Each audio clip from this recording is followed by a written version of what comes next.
കോതമംഗലം താലൂക്കിലെ വിവിധ വിഷയങ്ങൾ ഉയർത്തിപ്പിടിച്ച് ആം ആദ്മി പാർട്ടിയുടെ നേതൃത്വത്തിൽ ക്ഷേമ രാഷ്ട്ര വിളംബര ജാഥ സംഘടിപ്പിച്ചു. കോഴിപ്പള്ളിയിൽ നിന്ന് ആരംഭിച്ച ജാഥ പാർട്ടി സംസ്ഥാന vice president doctor Celine Philip ഉദ്ഘാടനം ചെയ്തു. കോതമംഗലം താലൂക്കിലെ വിവിധ വിഷയങ്ങൾ ഉന്നയിച്ചുകൊണ്ടാണ് കോതമംഗലം മുതൽ പൂയംകുട്ടി വരെയുള്ള ആം ആദ്മി പാർട്ടി നിയോജക മണ്ഡലം കമ്മിറ്റിയുടെ നേതൃത്വത്തിൽ ക്ഷേമരാഷ്ട്ര വിളംബര ജാഥ സംഘടിപ്പിച്ചത്. ജാഥയുടെ ഉദ്ഘാടനം ആം ആദ്മി പാർട്ടി സംസ്ഥാന vice president doctor Celine Philip കോഴിപ്പള്ളിയിൽ വെച്ച് ഫ്ളാഗ് ഓഫ് ചെയ്തുകൊണ്ട് നിർവഹിച്ചു.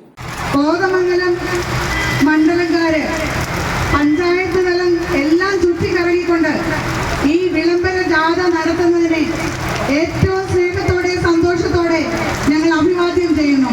ഇതിലേക്ക് വന്ന് പങ്കുചേർന്ന എല്ലാവർക്കും സ്റ്റേറ്റ് അഭിവാദ്യങ്ങൾ അർപ്പിച്ചുകൊണ്ട് ഈ ജാഥ അങ്ങേയറ്റം ഭംഗിയായി നടത്താൻ സർവേശ്വരൻ അനുഗ്രഹിക്കട്ടെ എന്ന് ആശംസിക്കുകയും ചെയ്യുന്നു. എല്ലാവർക്കും നന്ദി.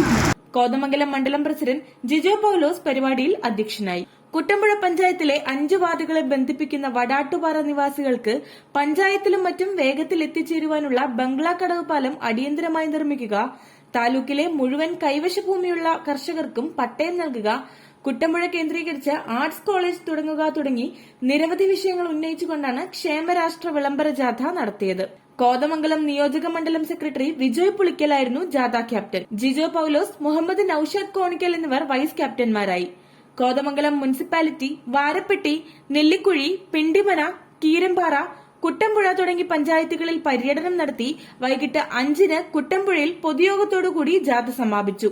നേതാക്കളായ മോസസ് മോദ, സാജു പോൾ, സുജിത് സുകുമാരൻ, എൽദോ പീറ്റർ, സുരേഷ് പത്മനാഭൻ എന്നിവർ പരിപാടിയിൽ പങ്കെടുത്ത് സംസാരിച്ചു.